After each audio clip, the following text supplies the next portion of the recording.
what do you guys think of when you think of superheroes? I'll give you a second. Is it the classic costumes, the masks, Incredibles, any other IP that comes to mind? I think of most prominently Marvel. I've been a comic fan for like 15 years. When I was little, with my parents and my mom, we would go every week to the library and I would pick out Green Lantern, Batman, Captain America, Thor, anything that piqued my interest.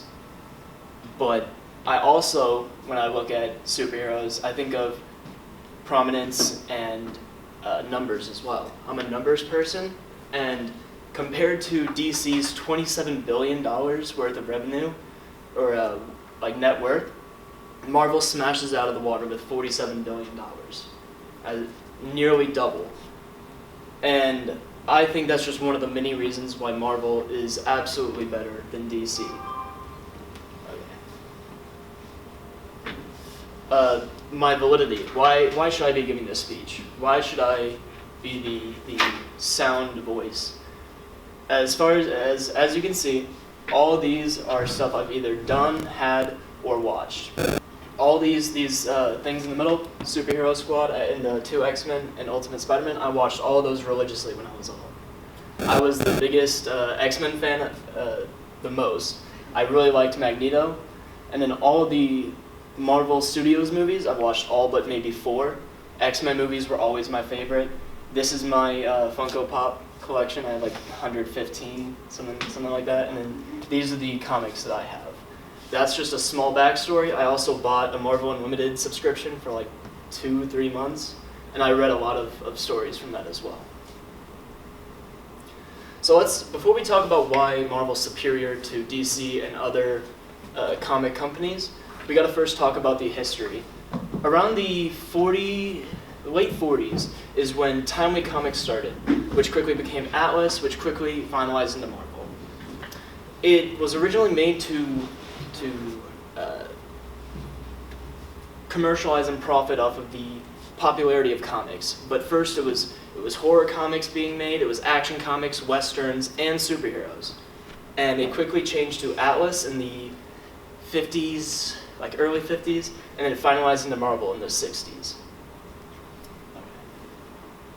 And then the 2 major problems that Marvel and pretty well any comic company had, at least for the first one, was comic book burnings.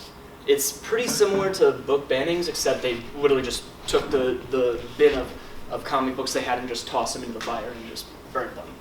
And then the second one that many of you may not know, Marvel went belly up and went for stage 11 bankruptcy, and it really hurt them. They were making all these different types of genres of comics, but they had to stick to just superheroes, which, as you can see from the next slide, really worked out for them.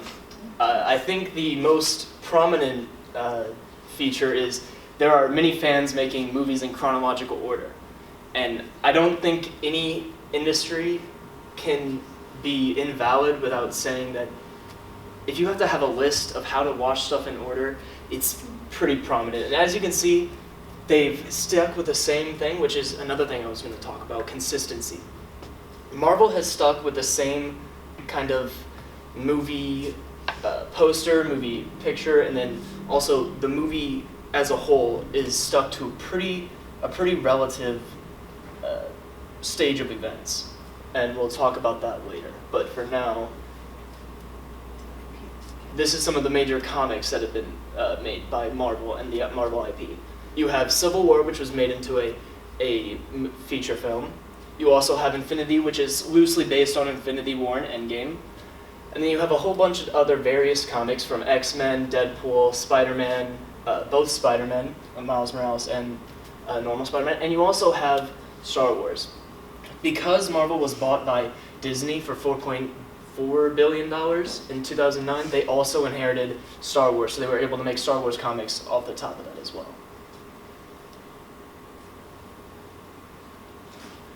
And then the main competitor, obviously, is DC Comics.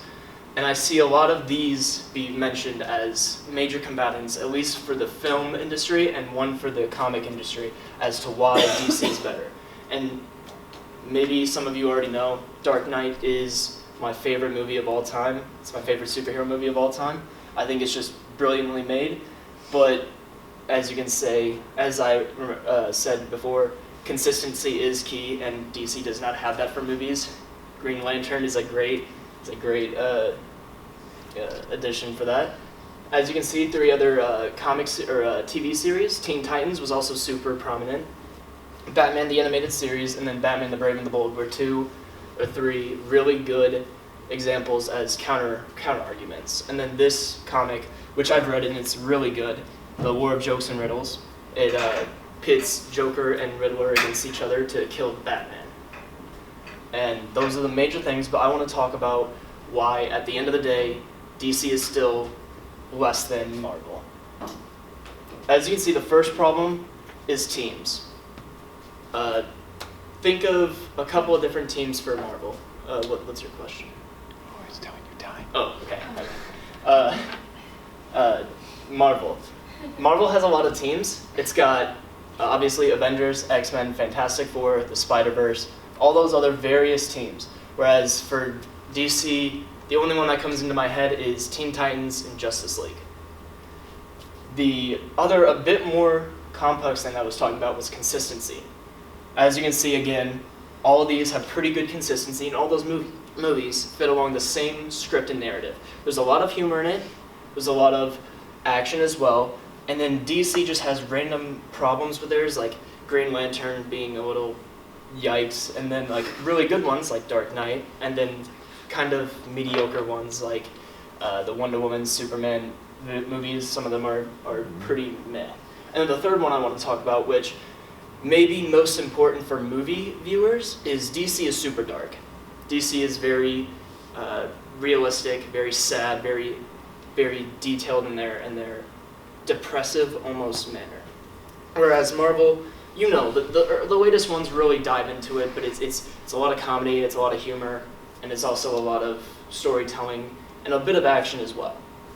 But I think the main reason why DC is subservient to Marvel is because Marvel takes what's good about DC and highlights it even more, whereas DC really holds on to action and dark topics.